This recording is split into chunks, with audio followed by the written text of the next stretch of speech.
S'il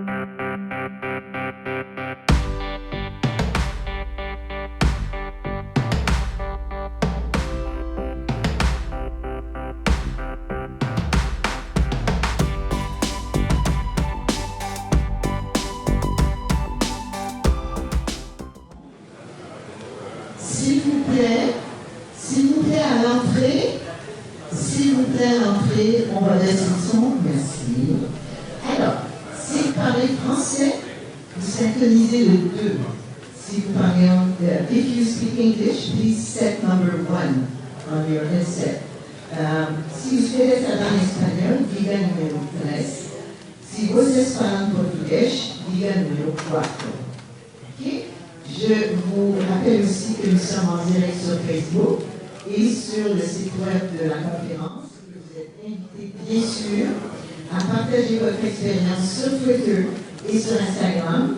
Vous faites le mot-clic #OIDT 2017. Alors, je vous demandais comment ça allait. J'espère que vous avez apprécié votre nuit montréalaise. Mais là, c'est pas pour vous soutirer des confidences, ne vous en faites pas. Il y a encore énormément de pain sur la planche aujourd'hui, de belles rencontres, conférences et surtout plusieurs blocs d'ateliers disponibles pour lesquels, un peu comme hier, vous devrez faire des choix éclairés en fonction du programme que vous avez entre les mains et de ce que vous êtes venu chercher comme partage d'expertise et de complément d'infos. Alors,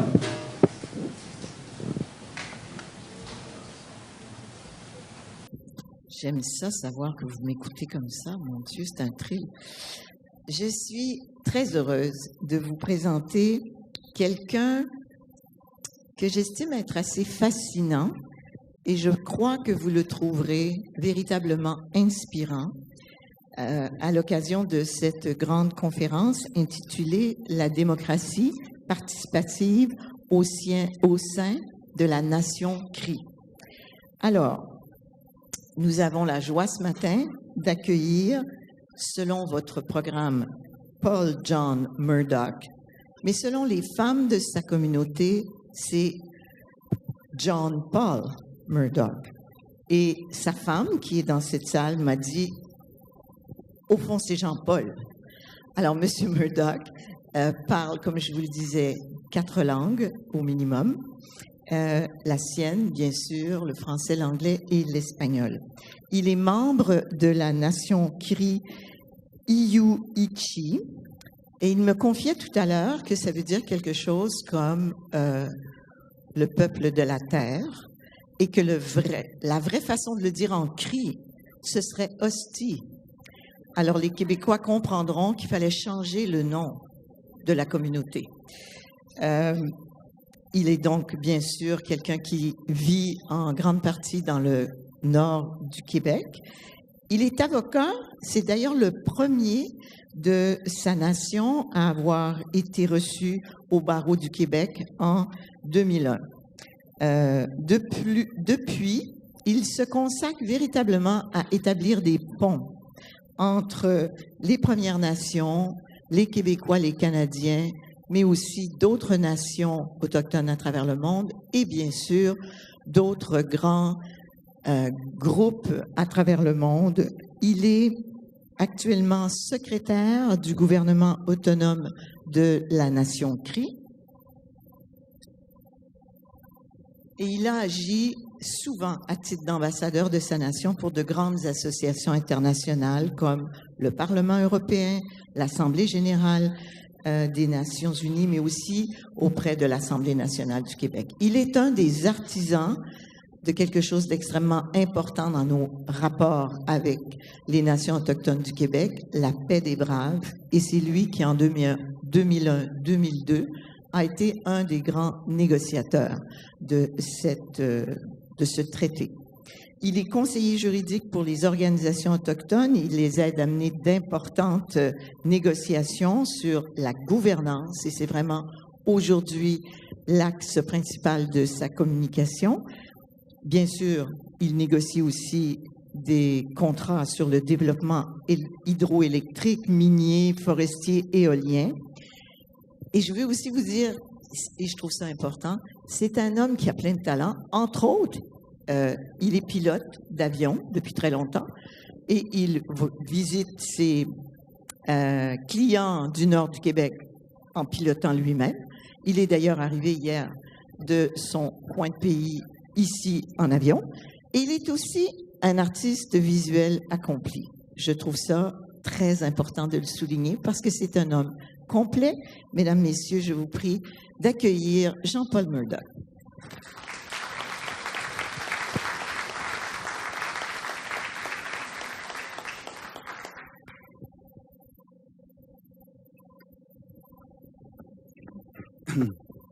Hello. Oui, on m'entend? Okay. Nishtam bomshetian mugjaman wina askamod wenzi ejibejui shamdod zezi titat kazezi dian otenjish zezi patstan mani yuyemun tabajumian danteuchia nishtam gan wina askama arian emon ejibejui hit mustakan bejum miutoto ken ay Dominique Olivier oui ni gan abstakhuyo Gihanga Guy Grenier, Nashtakia Guisken Betodaga, Edibejui Shamaj Gihanga, Annick Pouliot, we modnishtam, je bats snacken Sangason Zidano, Miigwech, Nashtata Nanaskan. Mon présentation, je ne sais pas où est-ce qu'il est. J'imagine si je fais. Malheureusement, informatique, c'était pas sur mon CV. Ça me rassure. À partir du début. Attends, et voilà. Je pense qu'ils vont vous... Je pense que c'est ça. Oui. OK. Ah, non, c'est pas moi qui ai fait ça. OK. All right. Merci beaucoup pour l'invitation. J'ai divisé ma présentation en deux. Un, je vais essayer de expliquer puis partager un peu c'est quoi la Nation Crie, d'où ce qu'on vient, notre acheminement. Et après, je vais essayer d'expliquer pourquoi notre concept de consultation et participation, la démocratie participative est tellement robuste, selon moi. Au niveau d'introduction, alors ça c'est la carte de Québec. Tout le territoire qui était sujet du Convention de Baie James, on le voit en beige. Alors, c'est plus que la moitié de la province. Juste le territoire Crie, c'est plus grand que le territoire de France. Ça, c'est une autre carte. Et ici, on va commencer à voir les divisions. Si vous voyez... je ne sais pas si je peux mettre une flèche. Non, ça ne marche pas. C'est possible d'avoir un pointeur? Oui. Alors, on voit des petites lots partout sur le territoire, et ça, c'est des lignes de trappe. C'est l'unité géographique qui est la base de tout ce qu'on fait dans notre territoire. Moi, j'ai été né à Wiminji.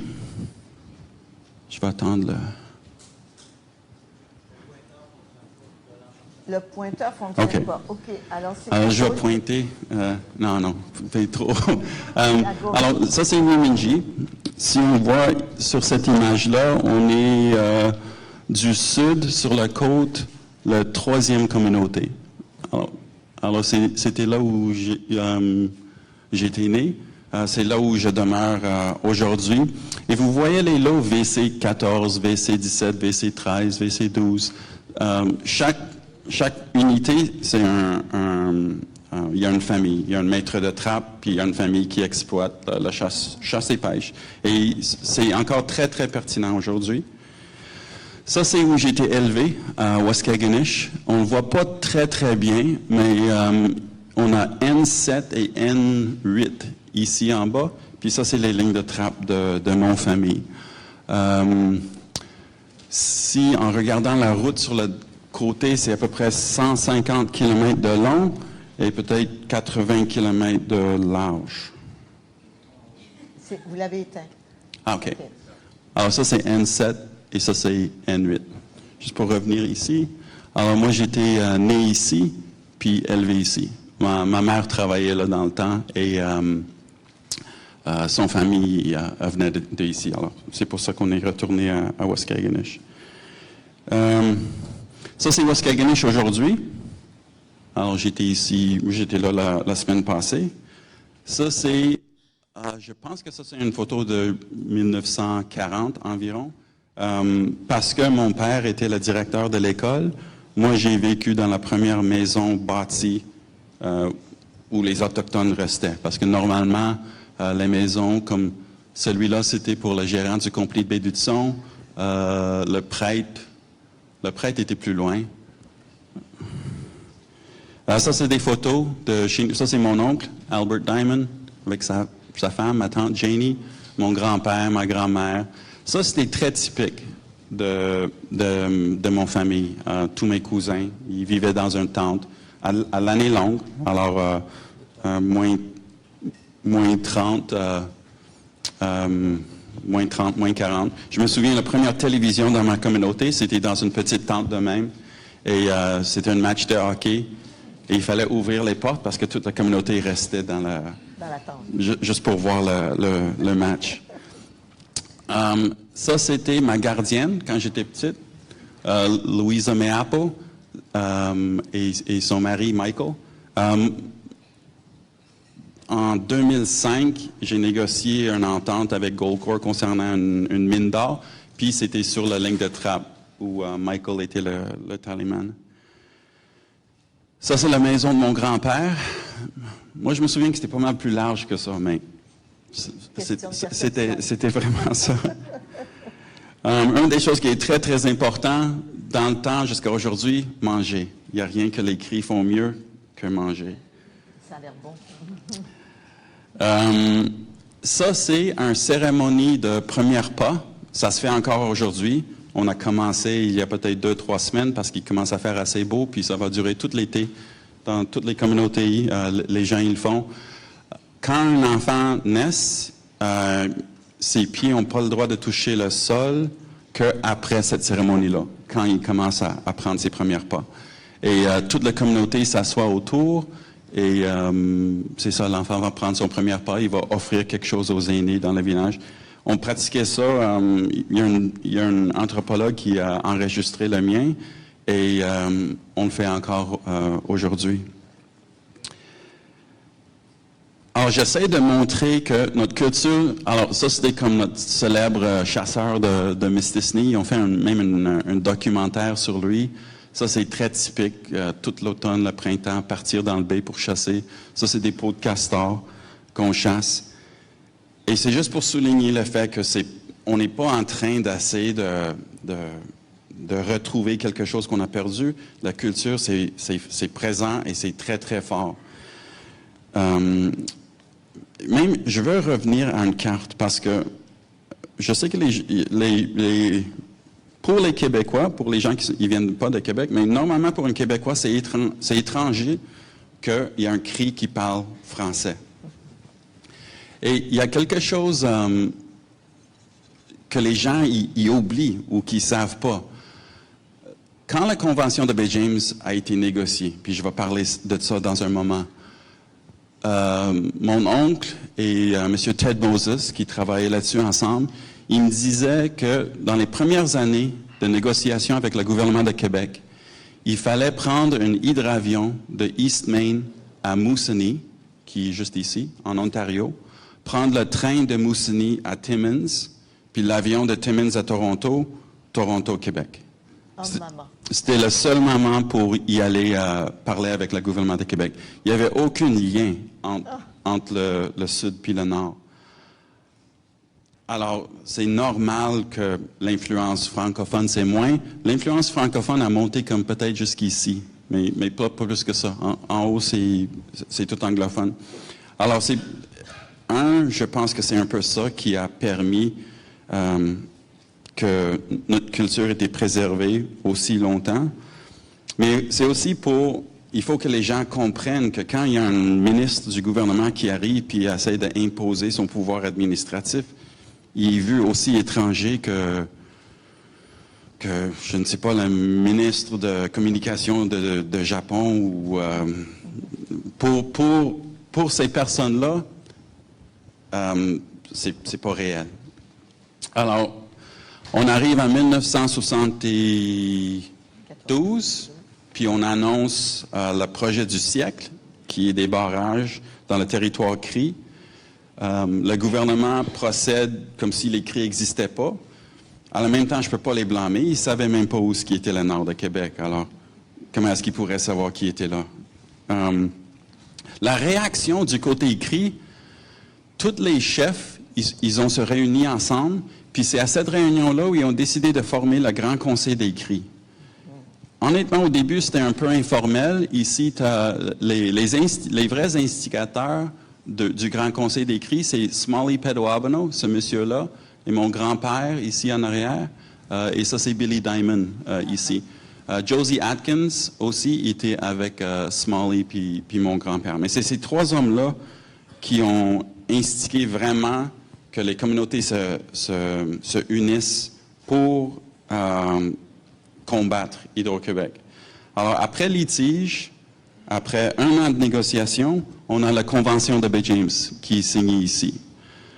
Entre l'annonce du projet et la signature de l'entente, on parle de 2 ans environ. Et juste regarder mon oncle ici, puis 2 ans plus tard, on voit le prix de négociation avec le gouvernement. Et dans l'entente de Convention de Baie James, on touche gouvernance locale, gouvernance régionale, santé, éducation, justice. C'était le premier régime pour protection de l'environnement, développement communautaire, compensation financière.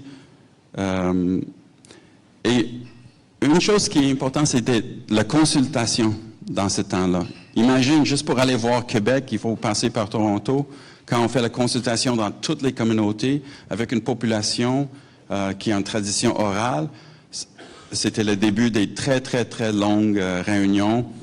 Et même quand l'entente a été approuvée, il n'y a pas beaucoup de personnes qui sachent que légalement, ça a pris juste les résolutions des 9 conseils de bande.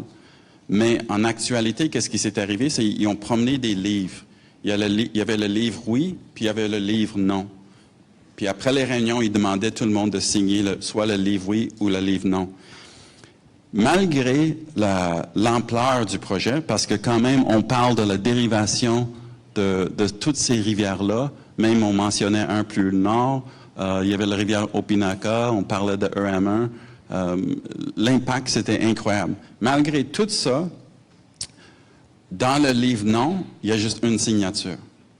Tout le monde a signé le livre oui. Et pour moi, c'est un testament à la qualité de la consultation. Et même la personne qui a signé le livre non, c'était un monsieur Saganash de Waswanipi. Et lui a dit, j'ai signé le livre non parce que je me sentais mal pour le livre non, parce que personne ne l'a signé. Alors ça, c'est en 1975. On penserait que tout va bien, sauf que pour les prochaines 28 ans, on n'a que de manifestations. On avait des litiges puis des manifestations contre Hydro-Québec, gouvernement fédéral, gouvernement provincial, gouvernement municipal, gouvernement régional, 15 entreprises de foresterie, 5 entreprises minières, Hydro-Québec, Société d'énergie de Baie James. Et pendant 28 ans, notre quotidienne était définie par ça. Alors, moi, j'ai été élevé là-dedans. C'est une des raisons pourquoi je pense que j'ai choisi le métier que j'ai choisi. Et honnêtement, c'était... on pensait que c'était difficile, parce que dès qu'on a signé la Convention de Baie James, il n'y a rien qui s'est passé à part des projets. Au niveau du mise en œuvre de la Convention de Baie James, il n'y a rien. Il y avait pas tous les promis que tout le monde attendait.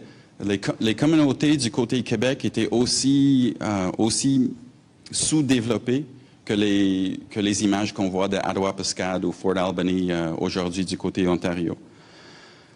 Alors, c'était une longue, longue bataille. Et en 2002, Et moi, je me suis joint le gouvernement CRI en 99.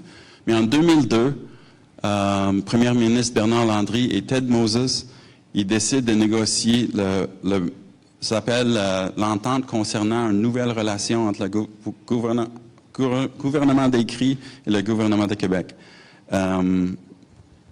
Quelqu'un, heureusement, a raccourci ça à la paix des braves. C'était 25 litiges avant ça. Les CRI ont dépensé entre 4 et 5 millions en horaires d'avocats. Et l'entente, la promesse dans l'entente, c'était, ce fois-ci, on va mettre en œuvre la Convention de Baie James. Mais c'est pas la même promesse qu'avant. Le gouvernement a dit, OK, on admet, on n'est pas capable de développer vos communautés comme vous voulez. Alors, qu'est-ce qu'on va faire? C'est qu'on va vous donner à vous autres les ressources financières pour accomplir notre obligation envers vous. Comme ça, il n'y a pas d'extinction d'obligation. Et le côté écrit, c'est eux qui sont responsables pour les décisions qui se passent avec les ressources financières qui sont disponibles. En plus, inclus dans l'entente, c'est la dérivation de la rivière Rupert. C'était la 10e rivière au monde, au niveau de grandeur, largeur, longueur. Puis, on envoyait 80% de cette rivière vers le nord pour alimenter les projets hydroélectriques. Alors ça, c'est la rivière qui passe devant ma communauté. Si vous vous souvenez de la photo de Waskaganish, c'est la rivière qui passait directement devant la communauté. Honnêtement, quand j'ai été choisi ou demandé d'aider, moi, je n'étais pas sûr qu'on allait être capable. Parce que pendant 28 ans, le message, c'était qu'il fallait lutter contre le gouvernement, il fallait lutter contre Hydro-Québec, contre le développement. Et d'une journée à l'autre, notre grand chef a décidé, là, on va essayer de convaincre notre population qu'aujourd'hui, on va essayer de travailler avec. Ça a été très, très, très difficile. Puis, ça a donné à plusieurs séances de consultation. Et il y a 2 niveaux de consultation qui se passent toujours. Il y a le niveau formel qui va avec les processus d'évaluation d'impact. Comme ici, ça c'est une réunion du COMEX, qui est comme le BAP du Nord. Et la communauté est là. Et honnêtement, ça c'est typique pour niveau de participation. Ça c'était à Waskaganish. Alors on parle d'une communauté de 2400 personnes. Et à cette séance-là, j'imagine qu'il y en avait 150, 120.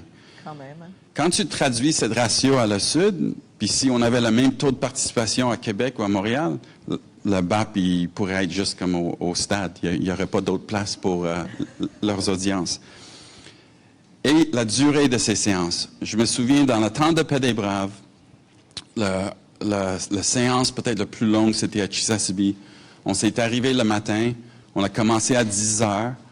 On a arrêté à 11 heures le soir. Et en plus, la communauté a dit, on ne veut pas que vous quittez, on veut continuer, alors on va vous servir dîner et souper dans la consultation, restez là. Alors c'était vraiment de 10 heures à 11 heures.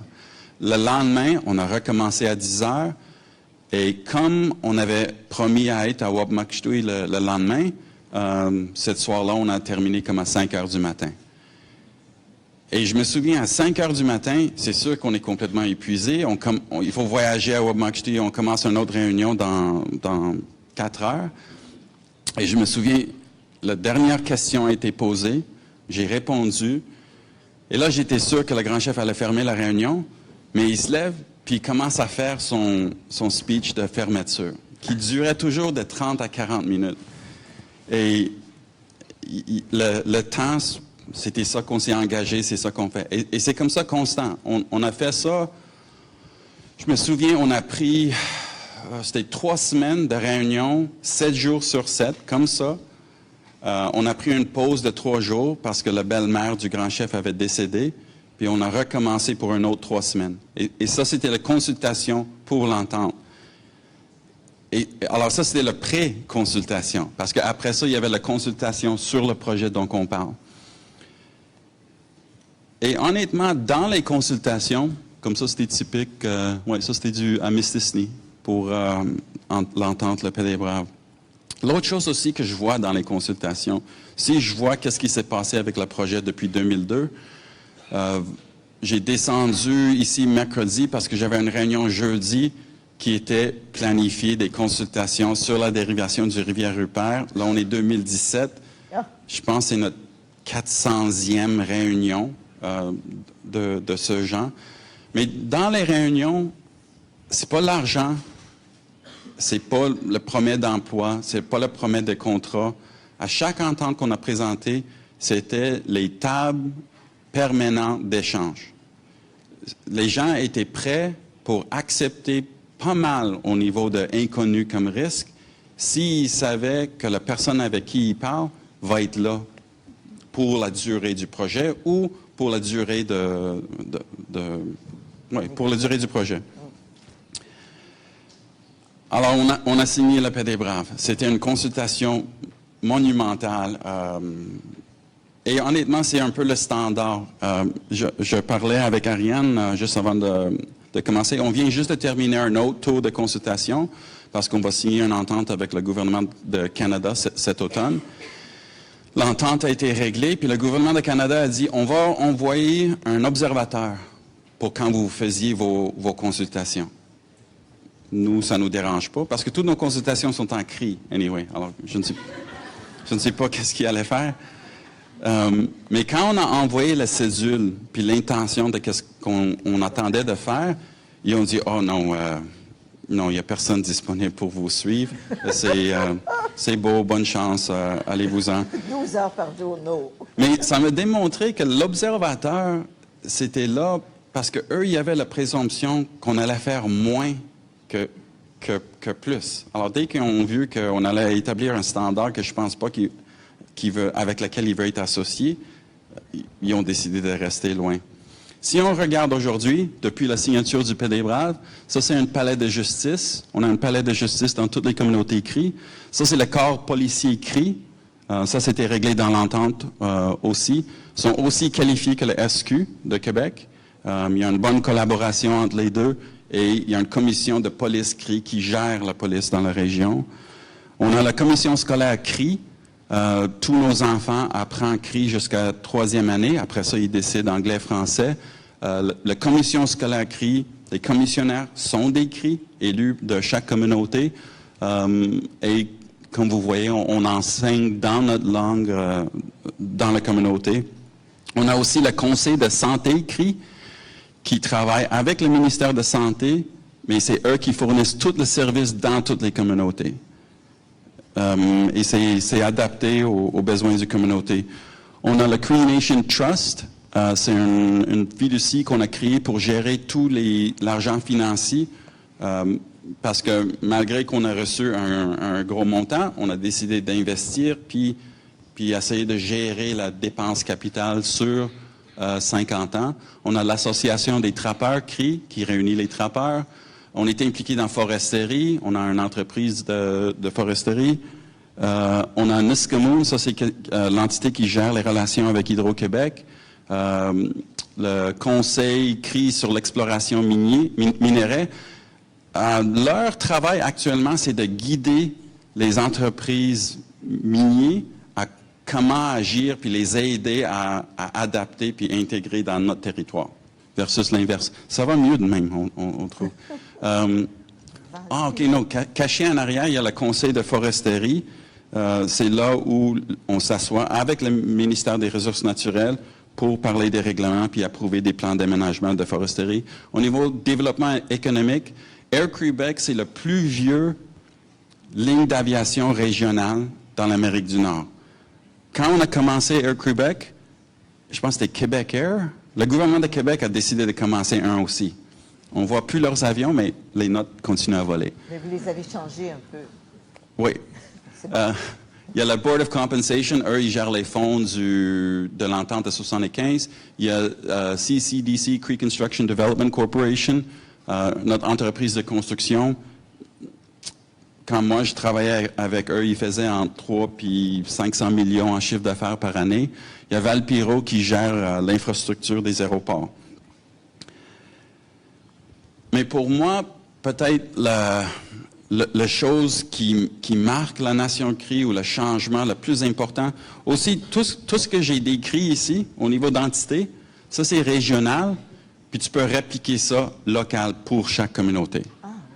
Alors c'est encore plus que ce que je dis. Ça c'est une image d'une réunion du gouvernement de la Nation Cri. On se rencontre chaque 2e mois. C'est une réunion qui dure 3 jours. C'est les chefs de toutes les communautés avec un représentant de toutes les communautés, le grand chef et le député grand chef. Et c'est diffusé live sur l'Internet. Et on a un taux assez élevé de participation. Moi, j'aime beaucoup quand je rentre dans une épicerie, puis la caissier ou quelqu'un dans le magasin commence à en parler de quoi qu'on discutait à notre réunion la semaine avant. Et c'est comme ça qu'on marche depuis 2002 sur l'entente de la paix des Braves. Parce que c'était tellement vite qu'est-ce qu'on faisait qu'il fallait être le plus ouvert et le plus transparent possible. Puis c'est là où on a décidé qu'il faut diffuser toutes les réunions pour que les gens dans la communauté savent qu'est-ce qu'on dit aux tables. C'est la même chose que qu'est-ce qu'on dit quand on est dans la communauté. Ça, c'est Mistissini en 1968. Ça, c'est Mistissini en 2004, environ. Alors, c'est comme 15, non, combien d'années? Bon, mathématiques, c'est pas sur mon CV non plus. Disons 40 ans. Alors, ça, c'est une période de 40 ans. Et honnêtement, c'est sûr que dans la quotidienne de mon travail, je le vois pas. Je vous remercie pour des conférences comme ça, parce que c'est là où je prends un recul puis je le regarde. Pour qu'une communauté passe par une évolution de ça à ça, c'est presque violent des fois. Je suis fier de où ce qu'on est rendu. C'est sûr qu'on a des problèmes. On a des problèmes sociaux, on a des problèmes avec le sucre, avec l'alcool et d'autres problèmes. Mais malgré tout ça, l'intégrité de nos communautés, l'intégrité de notre langue, de notre culture, c'est très, très fort. Et là, j'essaie d'expliquer, mais pourquoi? Pourquoi la Nation Cri a pu subir une évolution aussi rapide, aussi violente, et quand même les Cris aiment encore sourire et manger? Moi, j'attribue ça à des éléments dans notre culture, pourquoi nous, on le prend pour acquis, comment il faudrait prendre une décision, puis comment on traite le public quand on veut prendre une décision. Quand moi, j'étais jeune, moi, j'avais très, très peur de ce monsieur-là. Il était comme mon voisin de 3 maisons. Il s'appelle John Blackned. Et c'est lui qui enseignait beaucoup de la culture. Il contait des histoires. Il venait souvent à mon école, puis il nous contait des histoires. Et alors, je veux partager avec vous une des histoires pour moi qui était le plus important que John avait partagé. Alors, il y avait une communauté Cri, et typique de communauté Cri, vous avez vu les lignes de trappe. L'utilisation du territoire, c'est cyclique. Tu as ton camp de printemps, tu as ton camp de... Actuellement, tu déménages entre les deux. Alors, tu as le camp d'hiver puis le camp d'été. Puis c'est printemps et automne qu'on se déplace. Dans la tradition Cri, il y a encore du monde qui se souviennent, les famines étaient cycliques. Et il y a beaucoup de légendes autour des famines. Alors, c'était un cycle où une famine se commençait et la communauté était en péril, puis il fallait planifier le déménagement du communauté pour le printemps. Alors, c'est sûr que le voyage était difficile et il y avait un aîné qui avait de la misère à bouger, il n'était pas si mobile. Et la communauté a décidé qu'ils ne pouvaient pas amener l'aîné parce que c'était trop difficile, il n'y avait pas assez de nourriture, tout le monde était faible. Alors, ils ont été allés voir l'aîné, puis on lui dit, on a décidé qu'on va déménager, mais cette année, vous allez rester ici. Vous n'allez pas venir avec nous. L'aîné n'a rien dit, puis il a resté toute seule dans son temple. Et avec le temps, c'est sûr, comme il n'était pas très mobile, il commençait à devenir faible, très, très faible.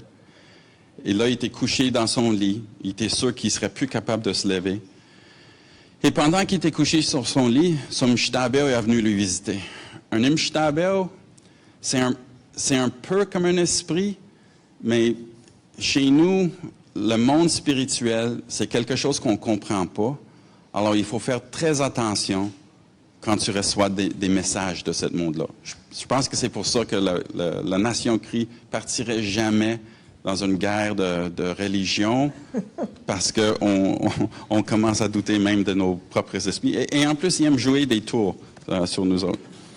Alors, l'Imshtabel lui dit, il y a quelqu'un qui t'attend à la lac, juste à côté. Qu'est-ce que tu fais là pour coucher comme ça? Puis le vieux monsieur a dit, mais tu vois, je suis en train de mourir. Je meurs de faim. Puis là, l'Imshtabel dit, mais pourquoi tu ne prends pas les lagopèdes qui sont juste dehors de ta porte? Alors là, l'aîné, il ouvre la porte, puis il voit les lagopèdes étaient là. Il est dessus, il commence à avoir un peu plus de force. Et avec l'énergie, il a décidé d'aller voir au lac qu'est-ce qui était là. Et quand il est au lac, il voit des caribous. Et il commence à tirer les caribous. Puis les caribous ne bougent pas. Ils se laissent être pris par l'aîné. Et l'aîné, il commence un feu, il commence à boucher tous les caribous très, très vite, qui est un job énorme pour une personne. Alors, il travaillait très, très fort là-dessus. Et pendant qu'il travaillait là-dessus, son Imshtabel est revenu, puis elle lui dit, tu sais, le caribou, tout le caribou que tu as, c'était pas pour toi, c'est pour les autres.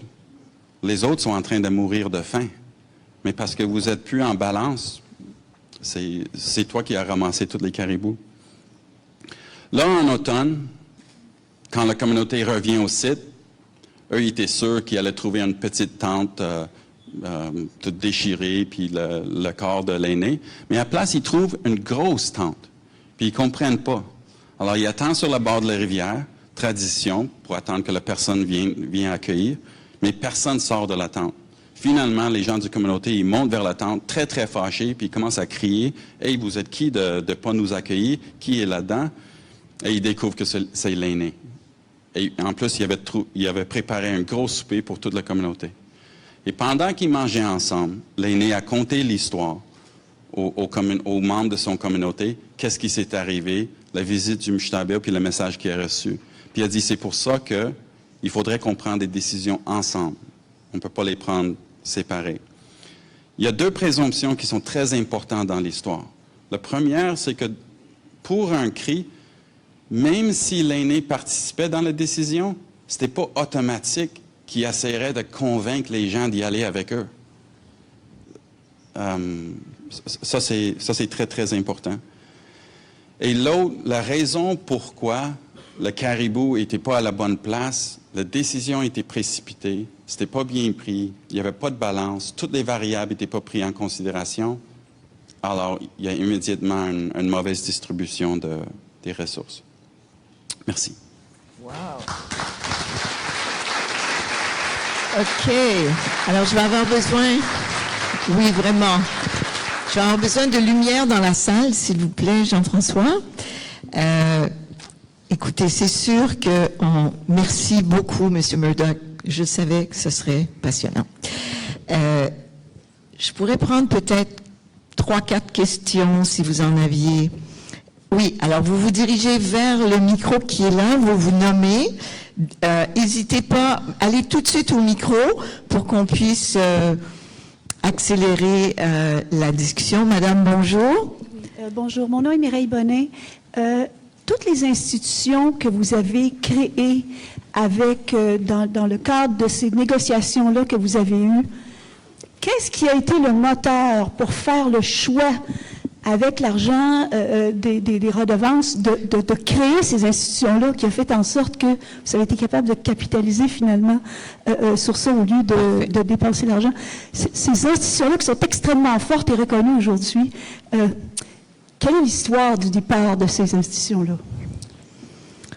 Il y a la première, qui est une réponse un peu formelle.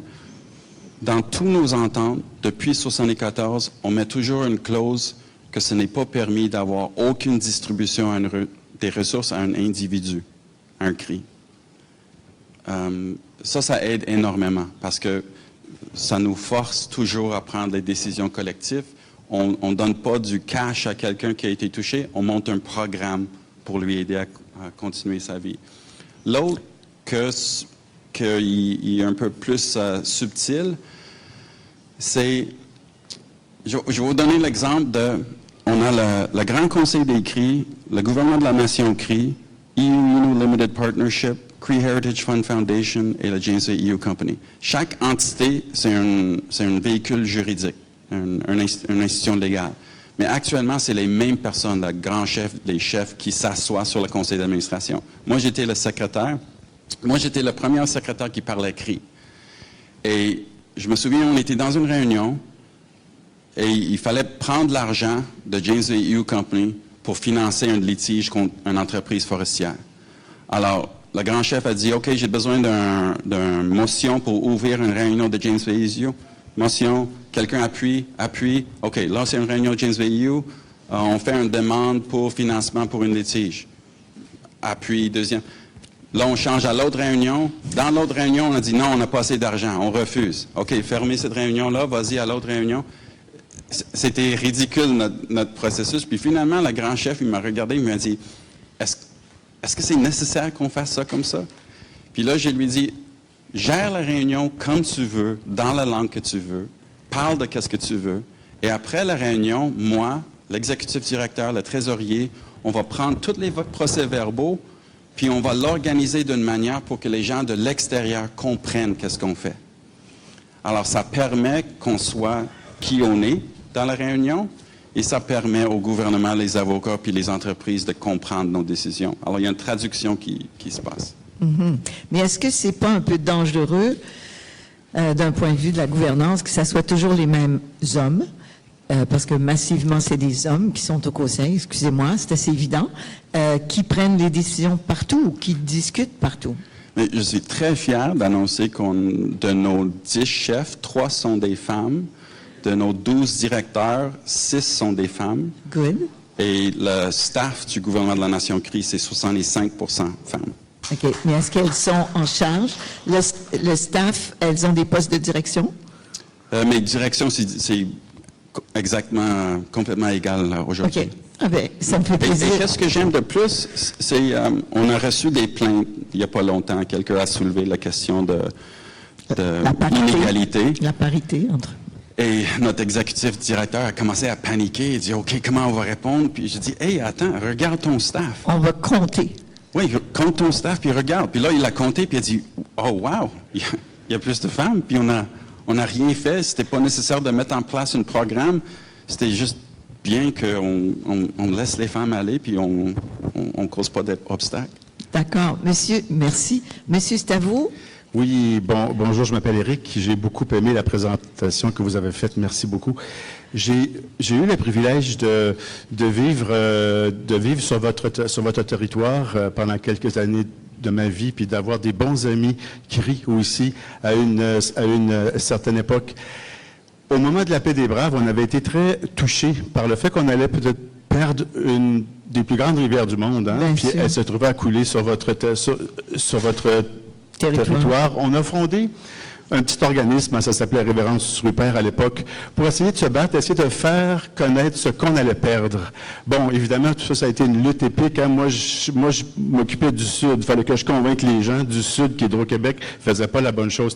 C'était la grosse job. Mais j'ai vu mes amis CRI aussi faire quand même un bon boulot pour essayer de réfléchir ensemble à ce que ça pourrait être fait. Maintenant que presque 20 ans ont passé, qu'est-ce que vous pensez? Est-ce que vous pensez finalement que la dérivation de la Rupert, qui était un des grands prix de la paix des Braves, est-ce que vous pensez que finalement, c'est pas si pire que ça, et puis que tout le monde a gagné? Ouf. À chaque fois que je survole la rivière, à chaque fois que je vois la rivière, plus près. À chaque fois que je passe la rivière, je peux vous avouer que ça fait très, très mal. Ça fait aussi mal qu'en 2002. Quand j'ai été demandé de participation dans la négociation, mon famille a été vraiment pas content. Et moi, j'avais le fait dans mon grand chef. Et alors, c'est ça qui m'a aidé à travailler là-dessus au début. Et je me souviens, la première consultation dans la première communauté, moi, j'étais sûr, à cause de la promesse de travail, finances, infrastructure et tout ça, on allait avoir l'appui des jeunes, mais pas l'appui des aînés ou des trappeurs. Alors, on arrive à East Main. Moi, je suis très, très nerveux, très, très inquiète. Et East Main, c'était la dernière communauté qui a perdu leur rivière. Alors pour eux, c'était très frais. Qu'est-ce qui va arriver? Alors là, j'ai dit, ici, ils vont réagir fort.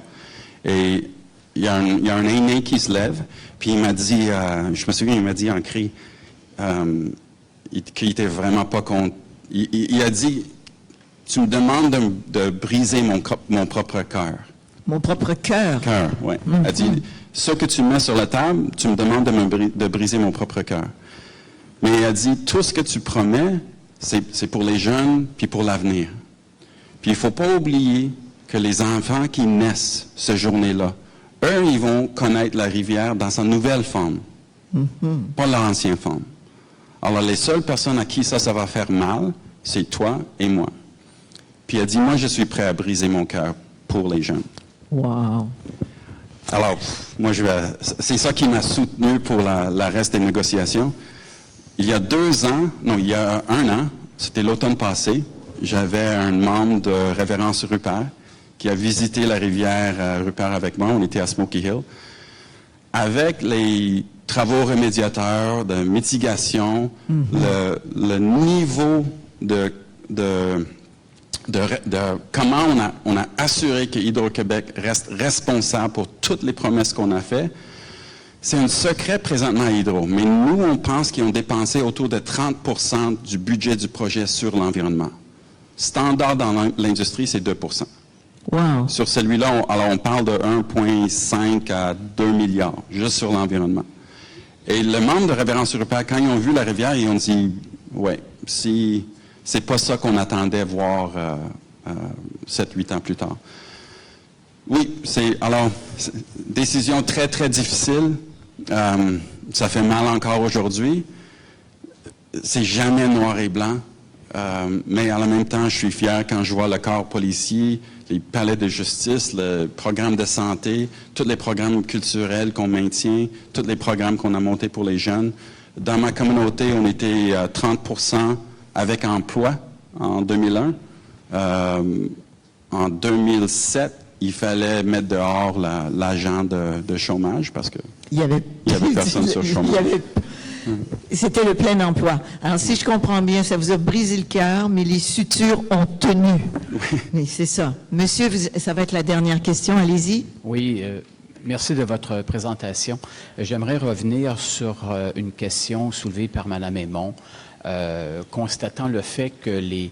Approchez-vous du micro, oui, s'il que vous plaît. les gestionnaires ou les administrateurs ou les dirigeants des différentes institutions ou véhicules financiers, etc., sont à toute fin pratique les mêmes personnes, hommes et femmes. Pourquoi est-ce ainsi et est-ce que vous n'y voyez pas un petit ou un gros problème de conflit d'intérêts? C'est drôle, parce que souvent je me trouve à être demandé d'écrire les règlements pour conflit d'intérêts dans les communautés. Nos communautés sont encore très, très petites. Tout est très, très transparent. C'est combien la population CRI?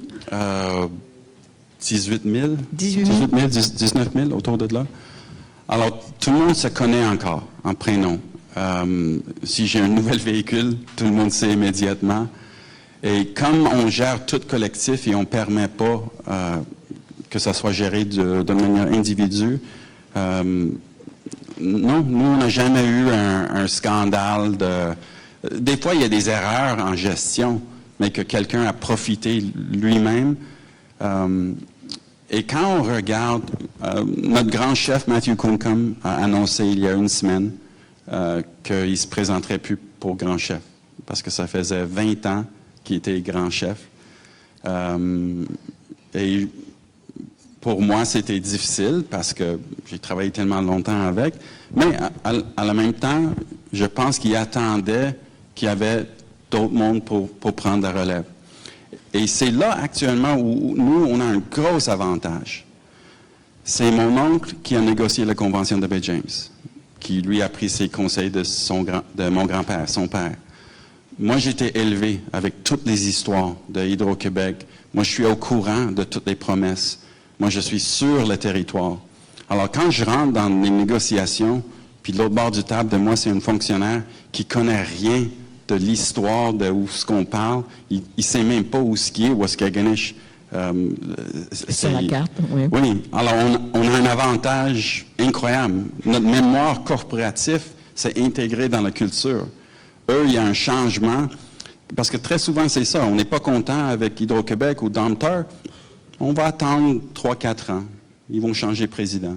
On réessayerait avec le nouveau. Puis le nouveau, il connaîtrait rien que l'ancien, alors on peut commencer de zéro. Est-ce qu'on peut imaginer qu'il va y avoir une grande chef un jour chez les CRI? Oui. On peut l'imaginer, mais est-ce que le niveau de scolarité des filles a cru aussi? 80% de la population post-secondaire, c'est féminin chez nous. Good. Est-ce que vous avez envie de faire la politique? Et de devenir... il faudrait demander à ma femme, c'est la belle femme assise là-bas. Là. Oui. OK. On lui demandera pas. OK. Mais si je comprends bien, oui, le pouvoir des femmes. Ouf. Donc, on s'entend qu'il va prendre la décision en collaboration avec sa chérie, mais que c'est pas exclu, quoi. Non, sûrement. C'est pas exclu. Oui. OK, good. Mesdames, Messieurs, je vous demande de l'applaudir chaleureusement, M. Jean-Paul Murdock. Merci beaucoup.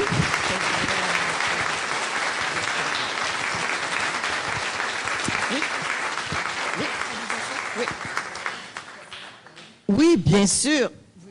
Merci. Alors, ça nous fait plaisir, M. Murdock. Vous avez été vraiment enchanteur. On ne pouvait pas rêver, à mon avis, d'un meilleur début pour la consultation ce matin. Ça nous fait plaisir de vous offrir ce livre sur les rues de Montréal et ce petit chocolat à l'érable en souvenir à l'effigie du 375e de Montréal pour vous remercier de nous avoir si gentiment entretenus ce matin. Merci. Merci beaucoup, Miigwech. Merci beaucoup. Alors, vous faites attention tous les deux en descendant. L'animatrice a montré qu'on pouvait prendre des envolées absolument extraordinaires hier. Parlant de chocolat et de bonne bouffe, M. Murdock nous disait jusqu'à quel point les CRI étaient des gourmands et sans doute des gourmets. Alors moi, je veux faire un coup de chapeau à ces gens qui nous nourrissent depuis hier. C'est tellement bon, c'est tellement soigné, c'est extraordinaire. Hier soir, à l'hôtel de ville, j'ai même, innocente, bête et pure, comme dirait ma tante, j'ai dit, mon Dieu, que le traiteur ici est délicieux. Et quelqu'un m'a répondu, mais Ariane, c'est le même qui nous a nourris ce midi. Il s'agit de Cuisine à tout. Alors, je veux vous présenter pour quelques minutes son directeur général, M. Guy Thibault, qui va venir un peu nous parler des personnes qui sont chargées, au fond, de nous nourrir pendant ces 4 jours. M. Thibault, bonjour. Bonjour à tous. Est-ce que c'est assez haut pour vous? Voilà, c'est bon. C'est bon? Alors, ça me fait plaisir d'être ici ce matin pour vous parler de Cuisine à tout. Cuisine à tout fait partie de une organisation qui est le collectif des entreprises d'insertion socio-professionnelle du Québec qui regroupe 50 organisations. Toutes ces organisations-là, on a notre slogan qui dit que nous sommes des organismes de lutte à l'exclusion sociale et professionnelle. Absolument. Donc, notre mission et notre travail consiste à accueillir des gens qui n'ont pas accès, principalement à cause de différents statuts, mais qui n'ont pas accès à des emplois de qualité et qui n'ont pas accès non plus à un volet quelconque du système de l'éducation. Alors qu'il s'agisse d'immigrants récents, qu'il s'agisse de gens qui ont décroché du système parce qu'ils n'ont pas complété un certain niveau, n'ont pas accès à des programmes de scolarisation, et parce qu'ils n'ont pas la scolarisation ou la formation, évidemment, n'ont pas accès à des emplois qui présentent des conditions agréables. Agréables, voilà. Merci. Alors, comment ça se passe? On a 14 employés permanents, des professionnels, des accompagnateurs, j'aime à dire nos coachs socio-professionnels qui accompagnent ces gens-là au quotidien, et toute une équipe à la formation et à la production culinaire, une équipe de professionnels chevronnés. Et on forme comme ça en milieu de travail, c'est un apprentissage en milieu de travail réel. une 60aine de personnes par année qu'on amène au marché de l'emploi et qu'on accompagne dans l'intégration, dans leur propre intégration au marché de l'emploi. C'est plus de 80% de nos finissants qui, partis de sans-emploi, se retrouvent avec un emploi dans des conditions favorables. Donc, nous, on considère que c'est pour nous la meilleure recette d'emploi. Oui, pour faire un petit de jeu de mots. Voilà. Et j'ajouterais, en fait, sur ce jeu de mots, j'ai perdu mon fil. Oh, la meilleure recette d'emploi. La meilleure recette d'emploi, c'est ça. Mais j'ajouterais surtout que c'est un des plus beaux modèles d'économie sociale, ou en fait le plus simple à comprendre.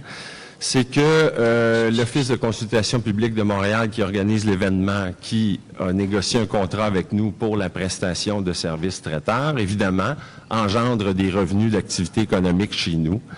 Et ces revenus d'activité économique-là servent uniquement à la pérennité de l'organisme, son développement et au programme de formation en milieu de travail qui permet aux gens d'accéder à des emplois de qualité. Donc, c'est dans son expression la plus simple à comprendre de l'économie sociale. Et on est comme ça 50 entreprises au Québec qui formons des gens dans plus de 80 métiers semi-spécialisés, comme celui d'être cuisinier, par exemple. Alors, c'est avec grand plaisir qu'on vous nourrit, qu'on vous accompagne dans ce colloque de 4 jours. Et encore une fois, je veux remercier l'Office de consultation publique de Montréal d'avoir fait appel à nos services pour cet événement. C'est nous qui vous remercions parce que c'est franchement délicieux. Merci beaucoup, M. Thibault. Merci.